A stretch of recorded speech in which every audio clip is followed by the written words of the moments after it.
Hello everyone, আসসালামু আলাইকুম। সবাই কেমন আছেন? আশা করি আপনারা অনেক অনেক ভালো আছেন। আল্লাহর রহমতে আমরাও অনেক ভালো আছি। আজকে আমি আপনাদের দেখাবো পুরান ঢাকার ঐতিহ্যবাহিত চায়ের বাড়ি।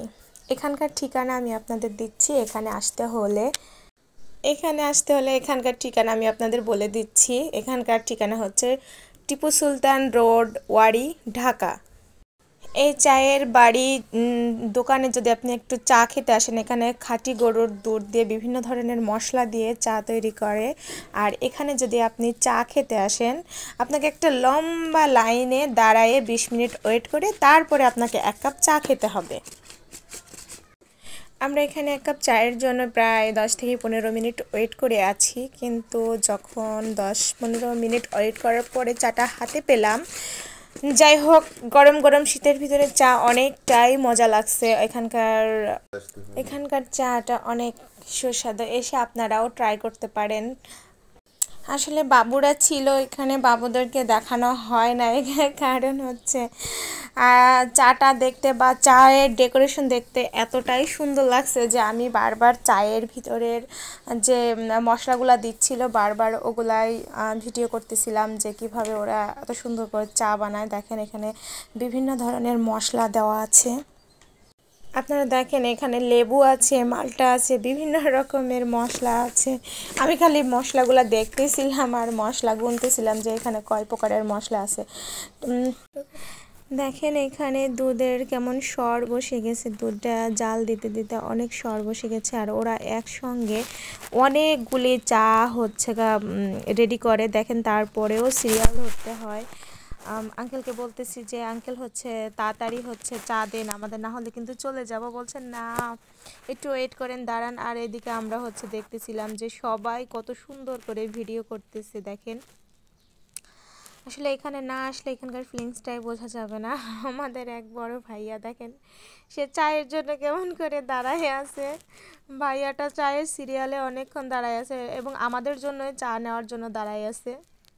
ভাইয়ার মুখটা দেখে মনে হচ্ছে অসহায়, ভাইয়াটা চা পাচ্ছে না। ঠিক আছে, আল্লাহ, আমি তো হাসতে হাসতে শেষ, যে ভাইয়া মুখ মানে তাকাই আছি যে কিভাবে চায়ের জন্য উনি দাঁড়াই আছে। আসলে এখানে সন্ধ্যা 6টার পরে যদি আসেন, আপনার মনোরমটা অন্যরকম হয়ে যাবে। আমার তো অনেক ভালো লাগছিল, কিন্তু একটু ছেলেরা একটু বেশি ভিড় করতেছে এখানে, এই জন্য মেয়েরা প্লেস পাচ্ছে না। একটা মেয়ে দেখেন ওখানে গিয়ে চিল্লাচিল্লি করতেছিল। আর এই যে আমার রাজা হচ্ছে সামনে এসে হা হা হা করে হাসতেছে। আরে সরো তুমি। উনি আমাকে বলতেছে যে তুমি কি ভিডিও করতেছো? আমি বলতেছি জি হ্যাঁ আমি ভিডিও করতেছি। আপনি সামনে থেকে সরেন। উনি বারবার আমার সামনেই চলে আসতেছে, বলে আজকে আর চা পাবো না, চলে চলে যায়। না, আমি বলতেছি যে না, কষ্ট করে যখন আসছি এখানে হচ্ছে চাটা হচ্ছে ট্রাই করাই যাক।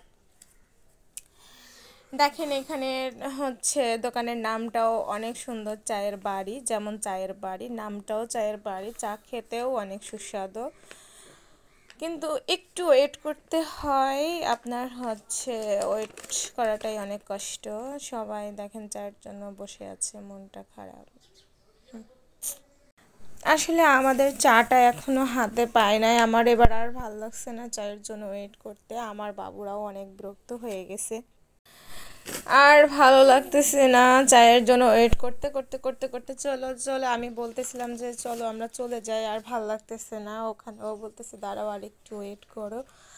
তখন আমাদের সাথে যে বড় ভাইয়া ছিল, ভাইয়া মনে হয় এখনও আছে লাইনে। কি করার, একটু বসেই থাকে, এদিক ওদিক ঘোরাফেরা করতেছি, কিন্তু চায়ের বাড়ির চা এখনও হাতে পায় না। আপনারা যদি আসেন একটু ধৈর্য সহকারে এখানে এসে চা খেতে পারেন। অবশেষে আসলে অনেক বিরক্ত হয়ে গেছি। অনেকেই চায়ের ওখান থেকে সরে আসছে, যে হচ্ছে এদিক ওদিক একটু হেঁটে সময় কাটাই, দেখি হচ্ছে লাইন আসে কিনা। সবাই তো আসলে এক কাপ চা খাওয়ার জন্য বিরক্ত হয়ে গেছে। আসলে এত লেট হয় আমি জানতাম না।